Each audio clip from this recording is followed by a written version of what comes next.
our purpose is to awaken consciousness through spiritual community. And I've been thinking a lot lately about what is awakened consciousness. I mean, what is it? We say that a lot, but what exactly is it? And a while back, I did a talk on that it's an event, not a stage for most of us, but that we have this event, and then by having an event of being awakened, we can then remember that and use it to take into our daily lives. But I wanted to explore it further. What is this event? What exactly is it? And so I spend a lot of time, almost every day, reading these ancient Zen texts. And Buddha came along around 2,500 years ago, and he was very clear that you cannot say what it is, you can only say what it isn't, because it's indescribable. And so for 1,500 years, they did a great job of only saying what it isn't. And then all of a sudden, 1,000 years ago, whoever was the masters, the teachers then, all of a sudden decided it was time to start saying what it is. And that's when things got really confusing. So you have this one writing that says the way is easy. Just don't pick and choose. And then right after it, the next writing is all about how you need to make sure in community that you behave in virtue and right action, and that sure sounds like picking and choosing to me. And then there's all this talk in the writings around equanimity and the middle way and keeping your emotions, within bounds. And then there was this one master who was asked, how come we're supposed to be in this middle way, but you're always, laughing and then crying and then mad and then sad? What's all that about? And the master goes, well, when I'm happy, I'm happy. When I'm sad, I'm sad. When I'm mad, and that's it. And I thought to myself, that sounds more like me.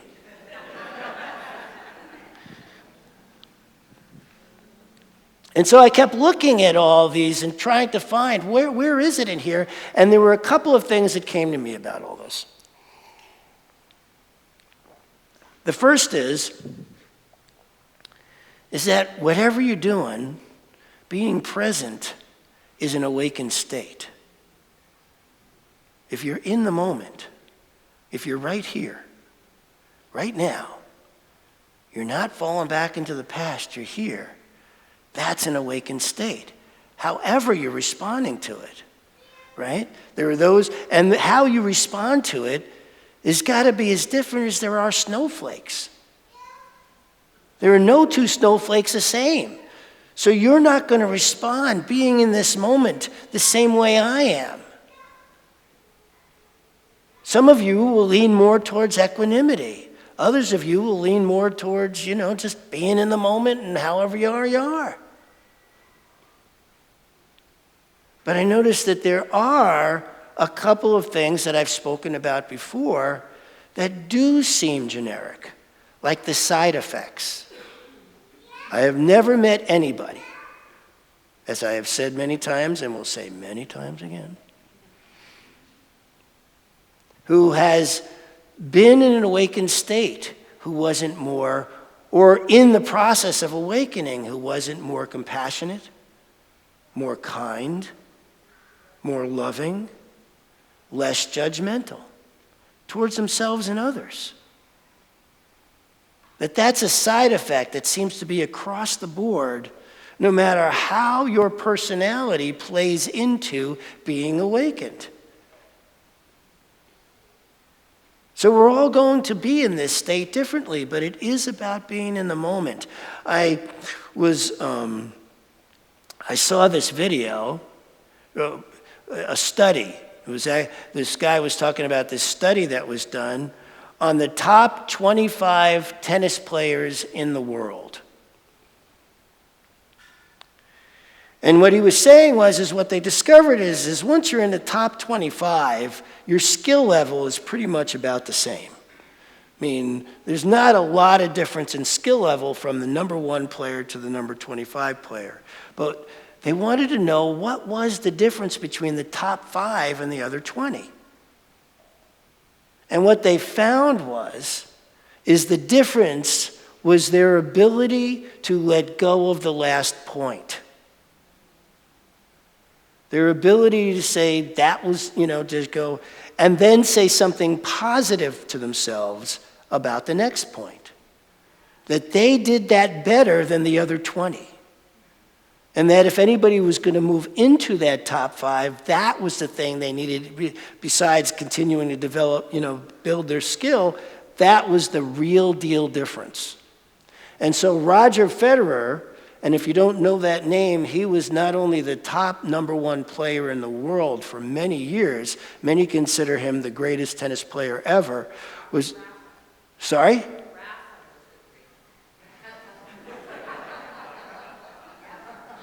Yeah. Well, I'm going to be talking about Federer today.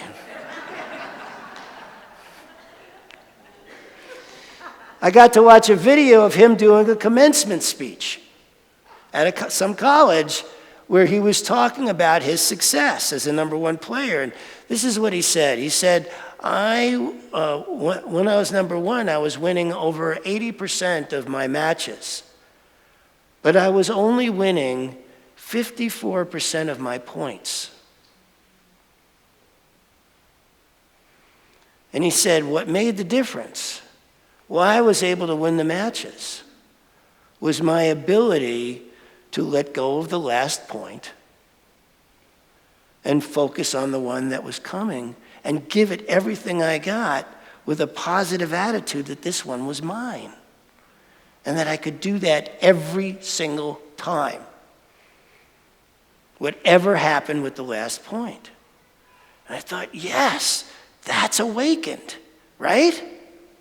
Can you feel that awakeness of letting go of what just happened to being so present in what is happening now? He said, no matter what you're doing in life, if you can let go of what happened to be present with what is happening now, you will be successful.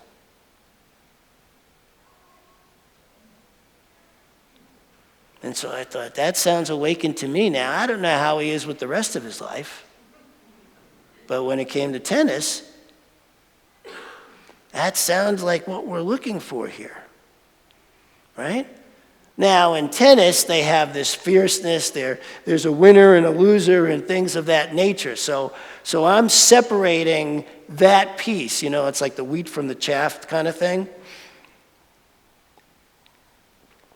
To the idea that there is an awakening in being present here now. So what does that mean about in community? How does that play? If we are awakening consciousness through spiritual community, what does that look like? Right? So Ash and I, as many of you know, we drove all the way to San Diego and back for her graduation. And we took a lot of side roads. So that we could see the beauty of the country. And on our way back, we're driving through this really tiny town in Wyoming. And when I say tiny, there were all these farms on the outside, and there was one street that was 1 block long that had about 4 or 5 stores on it. One of them was a coffee shop, a restaurant, the only one in town. And we decided to stop there to get something to eat. We go in there. And Ash and I, after we were seated, the place was pretty crowded in terms of, but it was lunchtime, so that made sense. And we're sitting there and looking around, and there's something going on. And we can't quite put our finger on it. But it felt like there was some sort of energy of loss. And so when the waitress came over, I asked her, I said, I'm feeling this energy in here, like there was some loss or something. Is there something going on? And she goes, well, a month ago, I lost my sister to cancer, and just this past Sunday, my brother died in a motorcycle accident.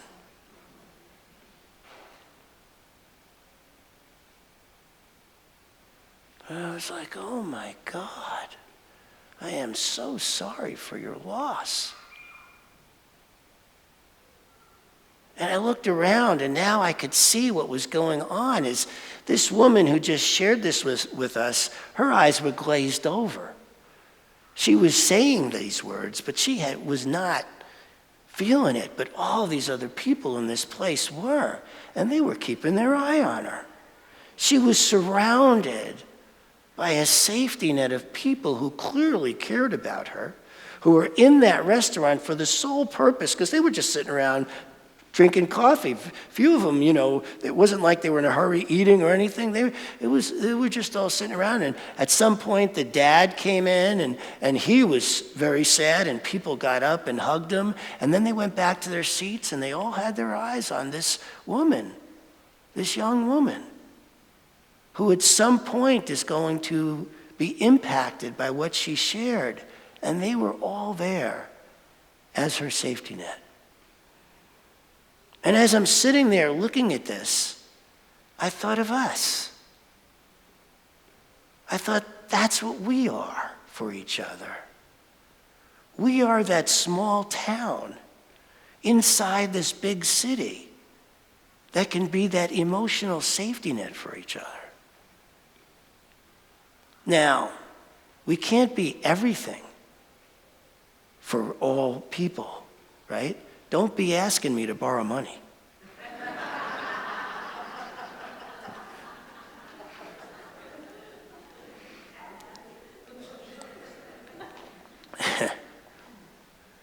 But what we can be is this emotional safety net. What we can be is something that matters more than just showing up on a Sunday. And there are people here who understand. There are people in your community who truly get this, right? We have a compassionate care team run by my wife Ash and Catherine with I think about 16 people on it who are looking out, who are awaiting somebody in our community who needs support. Right now, they're bringing meals to Melanie's daughter who just had twins. If you've got something going on, you have a community here.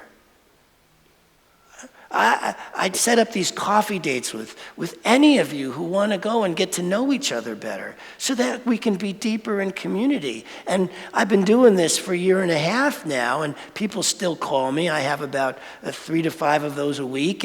And what I've also been told is you're starting to do that with each other, getting to know each other deeper. And that's community.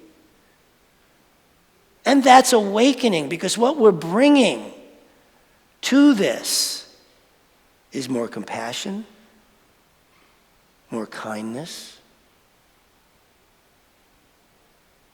more loving, less judgmental. For all of us, this is that safe space. This is where we get to do that.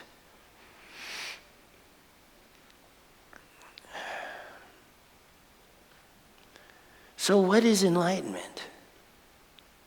Enlightenment are the moments that happen that then we get to remember, right? In a moment of enlightenment, we feel that oneness, we're fully present, we're maybe even blissed out. I've heard it called a God moment. But these are events. This isn't where we live. At least nobody I know lives there. And then we take that and we get to remember that for how we're interacting. And I have my mentor, Barbara Waterhouse used to talk about how she'd have all these vacations in Florida. And she'd be interacting with all these people out in the world, and she couldn't wait to get home. Because it is here, with each of us, that she felt held. This is where I feel held, is by all of you. And I want you, each of you, to experience that kind of being held the way I do. You know, if we, this is where we can do this. Be more compassionate. Be more caring. Be more loving. It's an extraordinary thing. So, I'd like to do an experiment with you guys so we can have some experience of this, if you are up for it. What we're going to do is, in silence, start out by just looking around at the people around you. But what I want you to do is take at least 30 seconds to a minute to look into their eyes. You're not going to say anything. All you're going to do is open your heart and make eye contact with somebody sitting around you. Hopefully somebody you don't know. Are you up for that? I know it's going to be uncomfortable, but sometimes, and I'm inviting you to do it, so if you're not up for it, don't do it. But if you are up for it, turn around now, face somebody. Face somebody now. There's somebody sitting right behind you, Johan. Johan, somebody's sitting right behind you. Silently, this is about silently. The way we're communicating is through our hearts and eyes, not through our words. Through our eyes and hearts, not through our words. Through our eyes, through our hearts, not through our words. Stay with this person. Be with them. Imagine that this person is there for you emotionally right here, right now, and that you are here for them.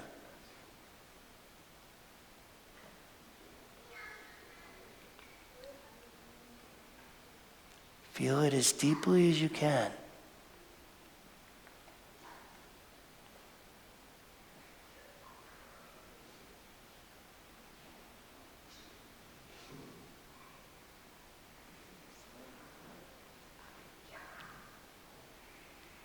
Okay, now go do it with somebody else. Silently.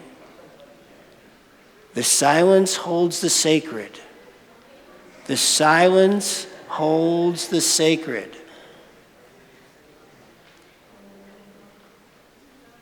The silence holds the sacred. Look into their eyes.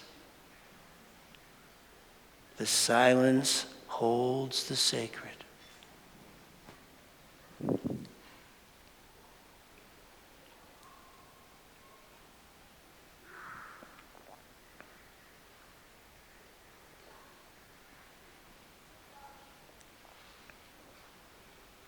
Look into their eyes.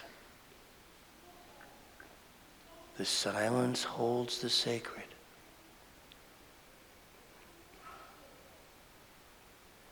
Open your heart. Let them know you're here for them. And feel how they are here for you.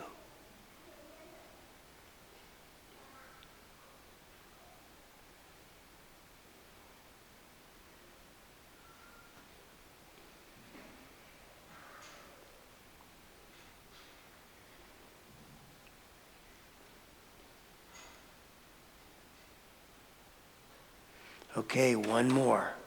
Go find one other person. Silently Go find one other person.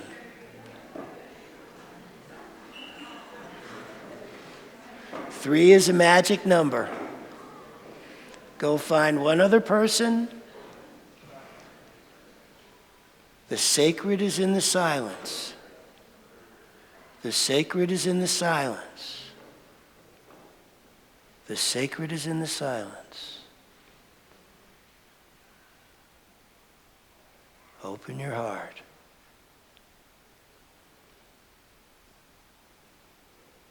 Without a single word being said, let them know that you are here for them and they are here for you.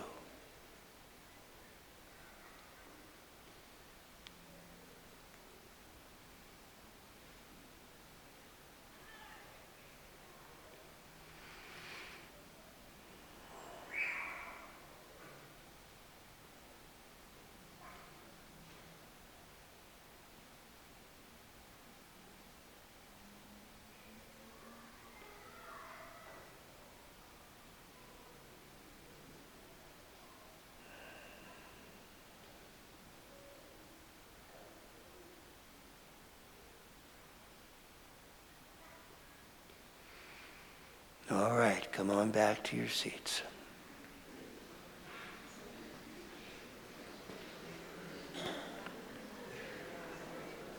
There we are, being in the moment, right here, right now. That is an experience of awakening in the moment, right here, right now, in community. This is how we do it. We are there for each other. We open our hearts. The more we can open our hearts, the more we can be there for each other. Awakening consciousness through spiritual community happens with an open heart. Happens when we're so present for each other. We are not all things to all people, but we are this. This is what we're here for. This is what spiritual community means. And this is how we lift ourselves and each other together. I love you so much. Thank you.